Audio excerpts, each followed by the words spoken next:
आइए आज हम चर्चा करते हैं पॉजिटिविटी और नेगेटिविटी व्यक्तित्व के लोगों की। मतलब सकारात्मकता और नकारात्मकता क्या है। हमारा चिंतन ही हमारे वाणी, व्यवहार तथा व्यक्तित्व का आधार होता है। हर व्यक्ति, वस्तु, स्थान, क्रिया, परिस्थिति तथा समय कुछ अच्छा कुछ बुरा होता है।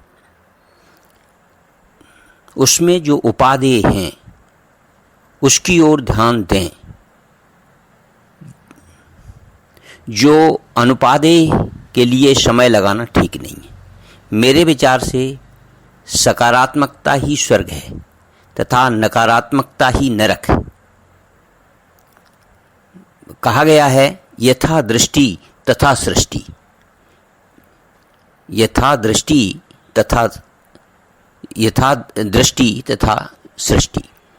एक गिलास पानी से आधा भरा है। कोई उसे देखकर कहता है गिलास आधा खाली है, कोई कहता है आधा भरा है। पानी न घटा न बढ़ा, परंतु हमारी सोच में जो नकारात्मकता या सकारात्मकता है वह स्पष्ट हो गई। आप देखेंगे नकारात्मक वृत्ति का व्यक्ति, नकारात्मक प्रवृत्ति का व्यक्ति अकारण असहज, खिन्न, चिड़चिड़ा, सब में दोष दर्शन करने की आदत वाला तथा अप्रसन्न ही मिलेगा।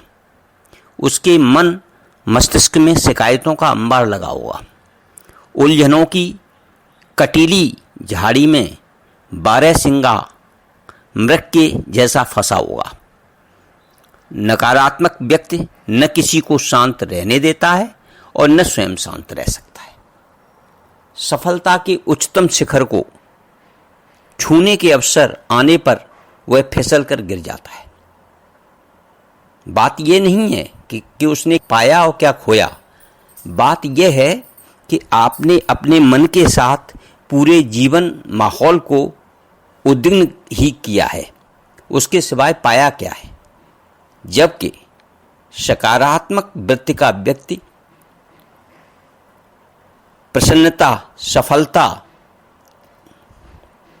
मिलती है उसको, और अप्रसन्नता और असफलता में के प्रतिकूल क्षणों में भी समझदारी से बिताकर सफलता का वर्णन कर लेता है। कोई एक संत भ्रमण करते हुए किसी ऐसे ग्राम में पहुंचे। कहा गया है कोई एक संत भ्रमण करते हुए किसी ऐसे ग्राम में पहुंचे जहां नास्तिक और विधर्मी लोग रहते थे। महात्मा जी का स्वभाव था सत्संग करना, प्रवचन करना तथा लोगों के प्रश्नों का उत्तर देना, शंका समाधान करना। धीरे धीरे लोग जुटने लगे, बदलाव की हवा बहने लगी। एक दिन भरी सभा में एक व्यक्ति उन महात्मा को लज्जित करने की भावना से क्रोधित होकर बोला, हे पाखंडी, तेरा मुख देखने से तो नरक जाना पड़ेगा। तू पतित है, अधम है, माता पिता का अपराधी है, स्वयं जन्म देने वालों की सेवा की नहीं, यहां प्रवचन सुनाने चला आया, यहां प्रवचन सुना रहा है। संत ने शांत भाव से कहा, क्या सचमुच मेरा मुख देखने से नरक मिलेगा? वह व्यक्ति जोर लगाकर बोला, 100% अवश्य मिलेगा। संत ने पूछा, तो आपका मुख देखने से स्वर्ग मिलेगा क्या? व्यक्ति बोला, हां, मेरा मुख देखने से स्वर्ग मिलेगा।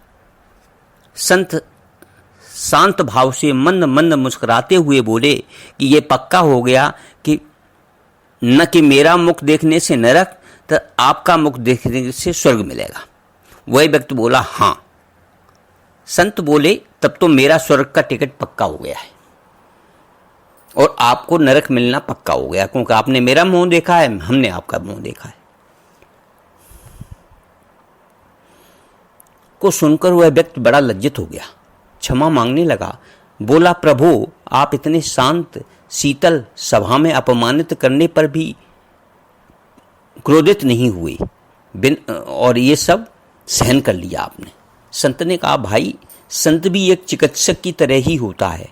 जैसे डॉक्टर के पास 100 प्रकार के रोगी आते हैं, कोई बुराई भी करता है, गाली भी दे जाता है, फिर भी डॉक्टर का केवल एक ही धर्म है, वह रोगी को ठीक कर दे। तुम्हारे मन में जो नकारात्मकता भरी थी उसको खत्म करने का एक ही उपचार था, वह था मात्र सकारात्मकता यानी पॉजिटिविटी। तुम खिन्न थे, उदास थे, मैं प्रसन्न था। तुम क्रोधित थे, मैं शांत था।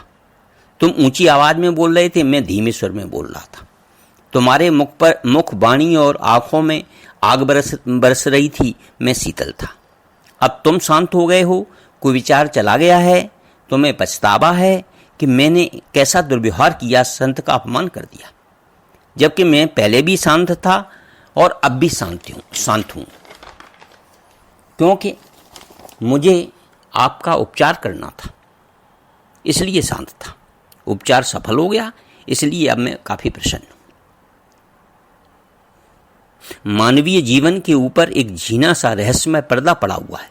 उस पर्दे के ऊपर दृश्य विचित्र हैं, विविध विषमताएं, विचित्रताएं, विलक्षणताएं, विशेषताओं और जिज्ञासाओं और तथा शंकाओं से परिपूर्ण इस जगत विस्तार को देखकर बड़े बड़े समझदार लोग भ्रमित हो जाते हैं, जबकि है कुछ भी नहीं।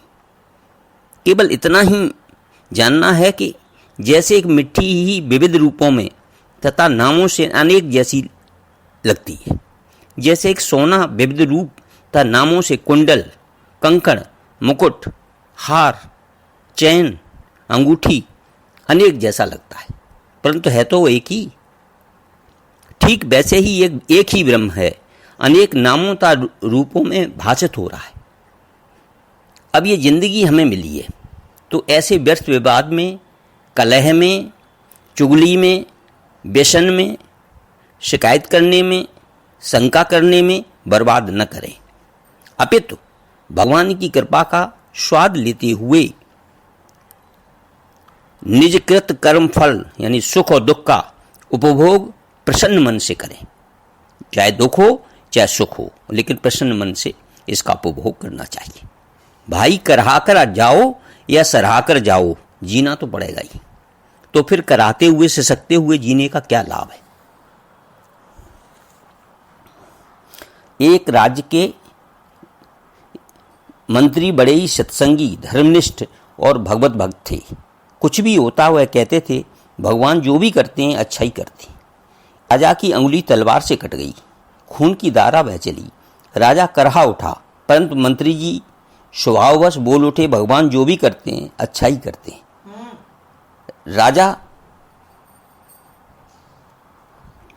राजा दृश्य से बिलबिला रहा था, ऊपर से अब विकलांग भी हो गया।